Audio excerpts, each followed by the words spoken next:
Mga kaibigan, ito ang aking kwento.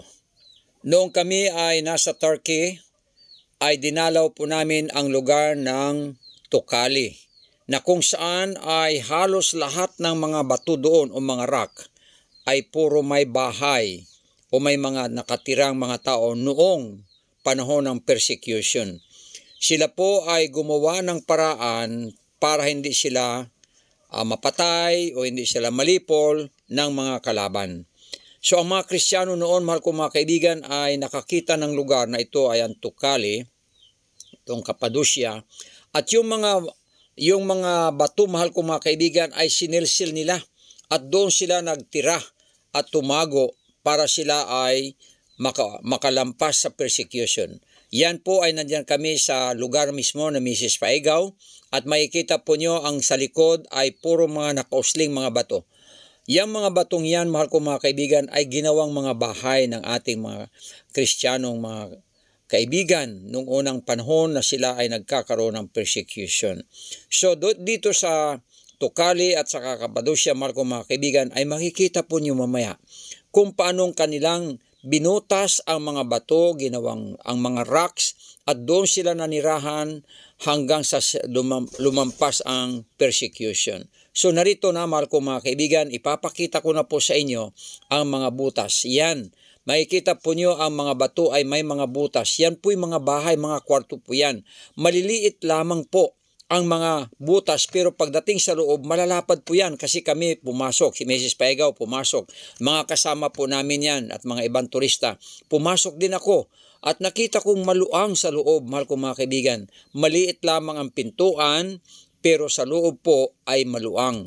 Napakaginaw po dyan, mahal ko mga kaibigan, sobra ang ginaw, napakalamig, kaya maliliit lang po ang mga bintana niyan sapagkat sobrang lamig talaga. Kaya makikita po nyo na ang mga rocks ay kanilang sinilsil. May simbahan, Christian Church, mayroong simbahan po dyan. May mga karatulang cross. At ang para sila hindi ma-identify po na mga Kristiyano at ma-identify ng mga Kristiyanong ang kasama na kapwa Kristiyano, ang kanila pong tinatawag na sign ay ang fish na may cross. Okay?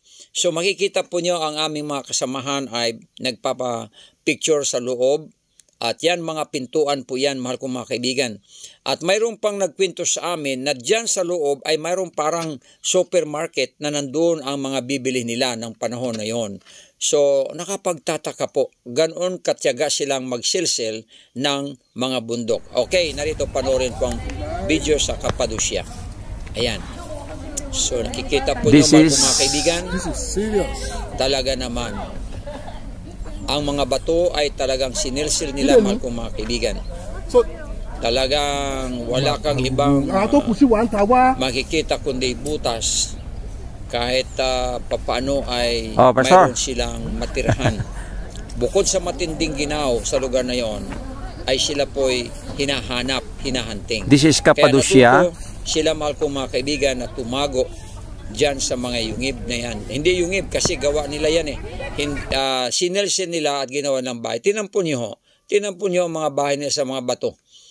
Yan, talagang nakapagtataka na sila ay nakasurvive sa tulong ng Panginoon Diyos. Sila ay nakasurvive sa persecution at sila ay ginawa ngayong tourist destination. Napakaraming tourist po ang pumupunta dito. Yan po ang aming tour guide.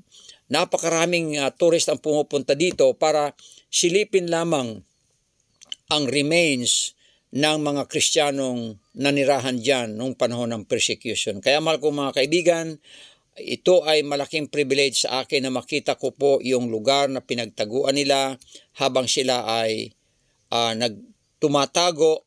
Sila ay alam ko na nanalangin sa Diyos na sila ay maligtas. Okay, mahal ko mga kaibigan, salamat po sa panonood. God bless you. Bye-bye.